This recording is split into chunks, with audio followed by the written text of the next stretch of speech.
الله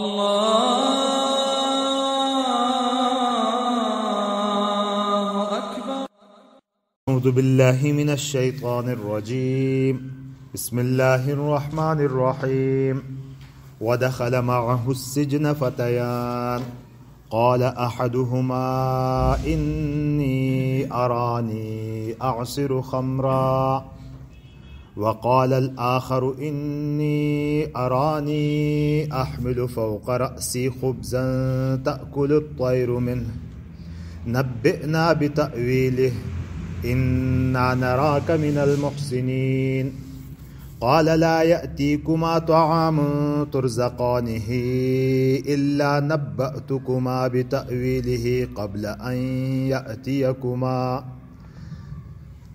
ذلكما مما علمني ربي إني تركت ملة قوم لا يؤمنون بالله وهم بالآخرة هم كافرون واتبعت ملة آبائي إبراهيم وإسحاق ويعقوب ما كان لنا أن نشرك بالله من شيء ذلك من فضل الله علينا وعلى الناس ولكن أكثر الناس لا يشكرون يا صاحبي السجن أأرباب متفرقون خير أم الله الواحد القهار ما تعبدون من دونه إلا أسماء سميتموها أنتم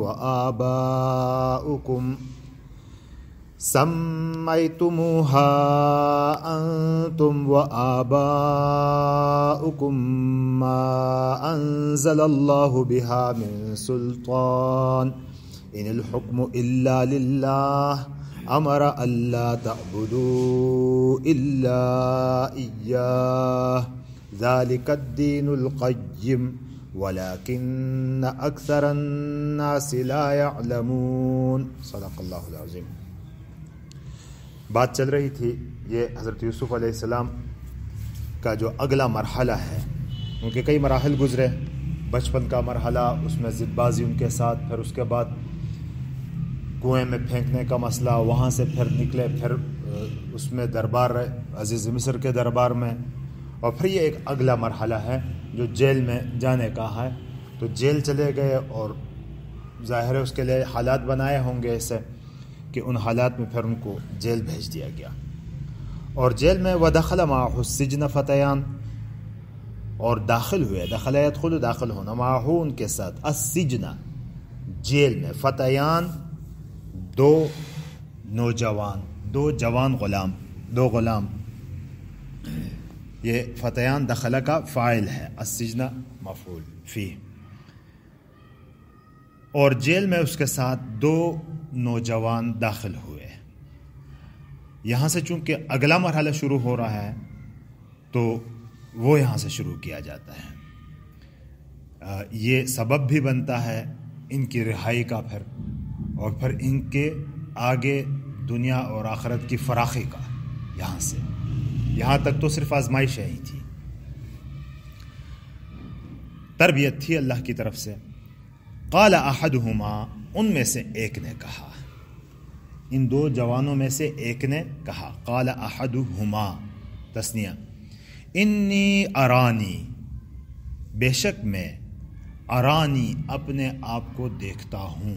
یہ خواب کے لیے استعمال ہوتا ہے. ارا یوری اراتن، دکھانا، کہ گویا کہ میں خواب دیکھتا ہوں، مجھے خواب دکھلایا گیا. کیا ہے؟ اعصر، عصرا یعصر مانا نچوڑنا، کشید کرنا. خمرن شراب، کہ میں شراب کشید کرتا ہوں، میں شراب نچوڑتا ہوں.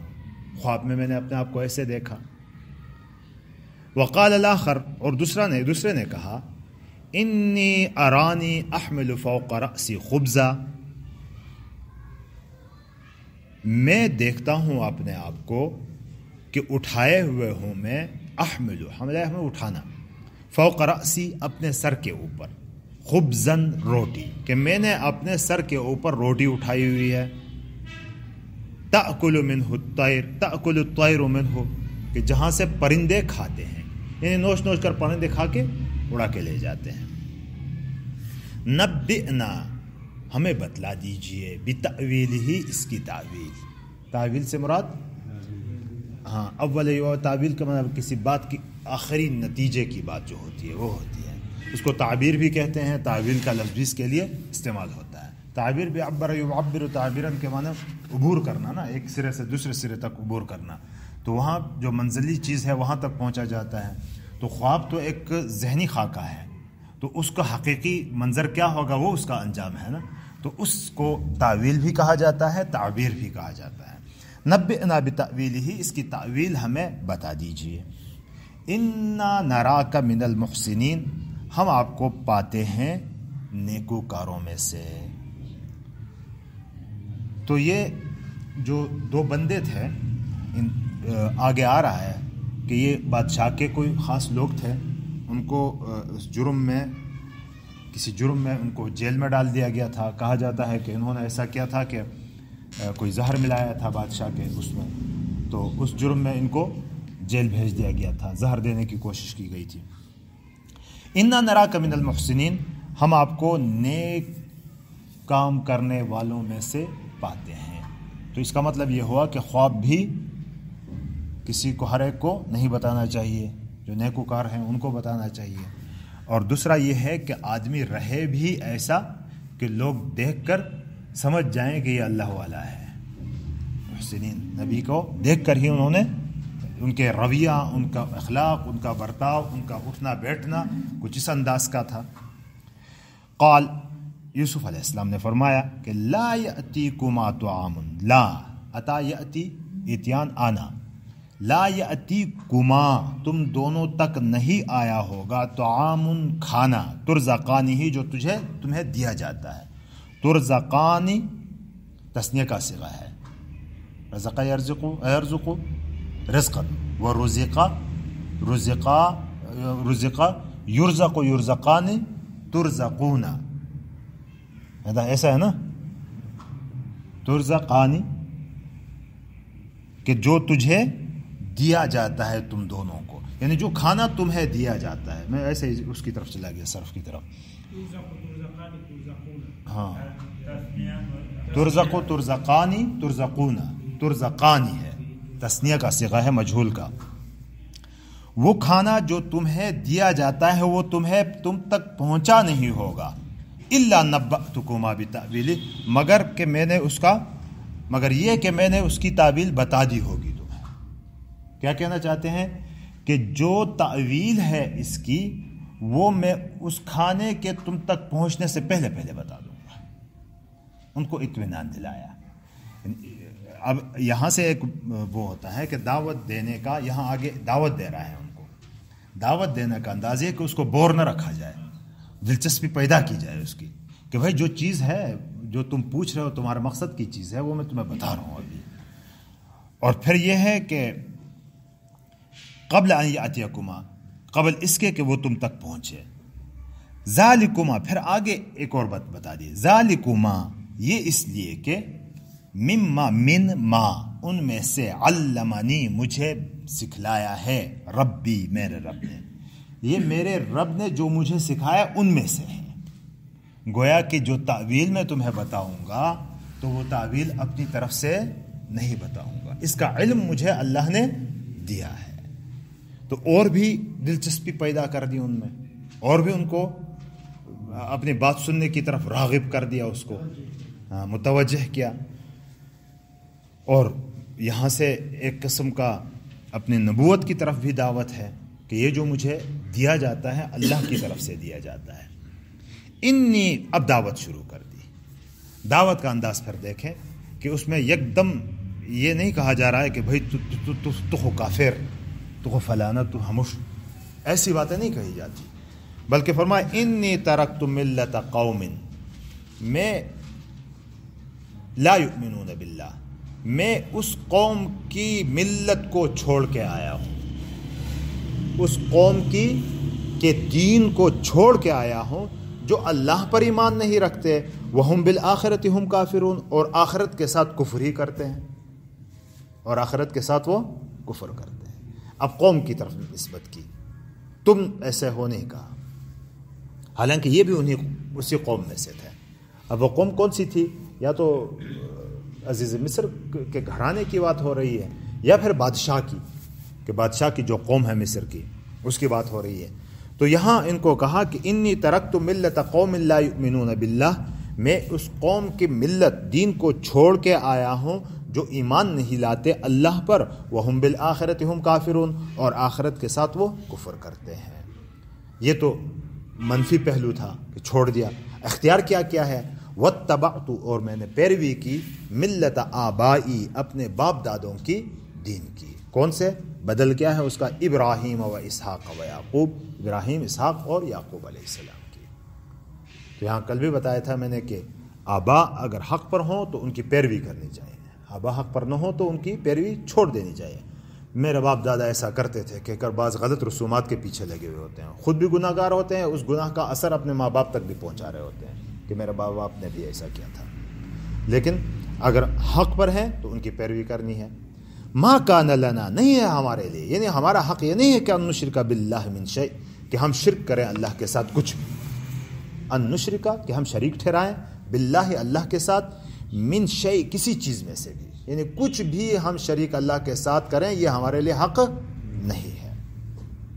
ذالک من فضل اللہ، ذالک یہ اللہ کے فضل میں سے ہے۔ کیا یہ؟ کیا کہ لا نشرک باللہ، ان نعبد باللہ ولا نشرک باللہ، کہ ہم عبادت اللہ ہی کی کریں اور شریک کسی کو نہ ٹھہرائیں۔ یہ کیا ہے؟ فضل، من فضل اللہ، اللہ کے فضل میں سے ہے۔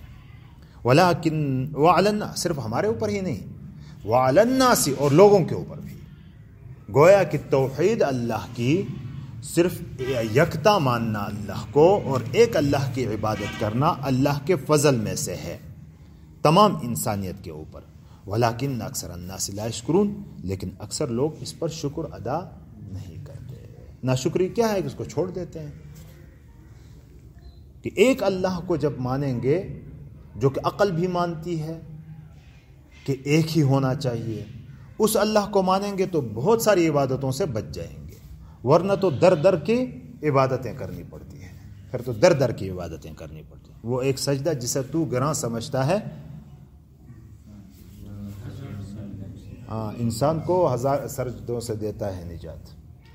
تو یہ ایک اللہ کے سامنے جھکیں گے، ایک اللہ کو مانیں گے تو پھر اسی کی بندگی ہوگی۔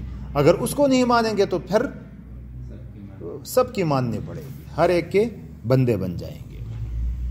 تو یوسف علیہ السلام بھی یہی پوچھتے ہیں، یا صاحب السجن، اے میرے جیل کے ساتھیو، صاحبین تسنیہ ہے نا، سجن جیل، اے میرے جیل کے دوستو، ارباب متفرقون، ارباب رب کی جمع، بہت سارے رب، متفرقون جو کہ متفرق ہوں، خیر بہتر ہے، ام اللہ الواحد القہار، یا ایک اللہ جو کہ غالب ہے ہر چیز پر، کون زیادہ؟ یہ عقلی طور پر ان کو بتا دیا کہ بھائی بہت سارے آپ نے رب بنائے، ہر رب کی اپنی مرضی، ہر ایک اپنا فرعون، یہ رب اپنا تسلط جمائے گا، وہ رب اپنا تسلط جمائے گا، وہ رب اپنا تسلط جمائے گا، اور تسلط اور ظلم کی چکیوں میں پستی رہے گی انسانیت۔ تو ارباب متفرق ہوں وہ بہتر ہے، یا ایک اللہ جو کہ غالب ہے پورے کائنات پر، وہ بہتر ہے۔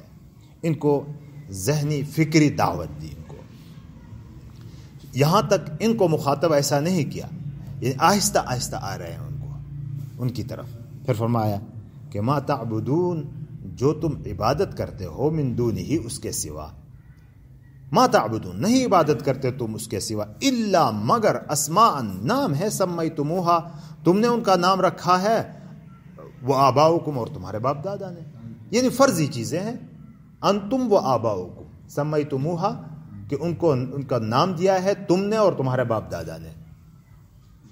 یہ یہ بت ہو یا انسان ہو، فرشتے ہو، جن ہو، جو بھی ہو، یہ گویا کہ اللہ کے سامنے ان کی کیا حیثیت ہے؟ یہ تو ساری مخلوق ہیں، اور ان کو تم نے رب کا نام دے کر رب بنایا ہوا ہے اور الہ بنایا ہوا ہے، ان کی عبادت شروع کی ہوئی ہے تم لوگوں نے۔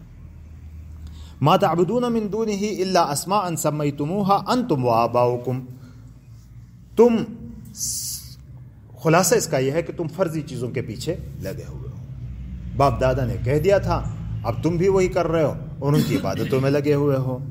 ما انزل اللہ، یعنی ایک تو عقل ہی نہیں مانتی اس چیز کو، عقلاً بھی یہ ممنوع ہے۔ ایک دوسری بات ہے کہ ما انزل اللہ بہا من سلطان، اور اس کے لیے اللہ نے کوئی دلیل بھی نہیں بھیجی ہے۔